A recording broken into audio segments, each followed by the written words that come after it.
Introducing to you the OG XT4 Smart Store lock. It's a lock which has got multiple functions, multiple features. It's got a fingerprint to access or a Bluetooth. Now you can give an e-key to your guests, or you could have a card access. You could also have a mechanical key which is at the bottom of the lock.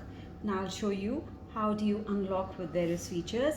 Click onto the OG Smart app and choose the lock that you have. This one is my OG XT4.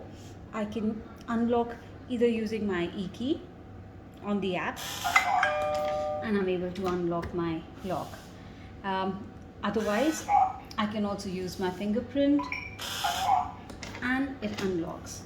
Or we can also generate a passcode. I can generate a permanent passcode one time, custom generated. I can do a custom generated permanent one, and I can call it whatever, test one for example. Set passcode. I can set a passcode for, let's say, 9874.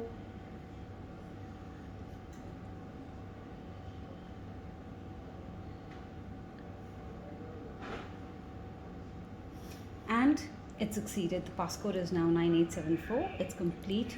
I can share it with whomever I want to give access to for the lock, either through WhatsApp or Messenger, email, or SMS.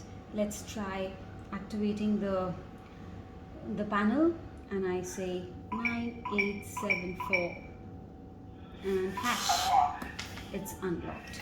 So these are the ways. Thank you.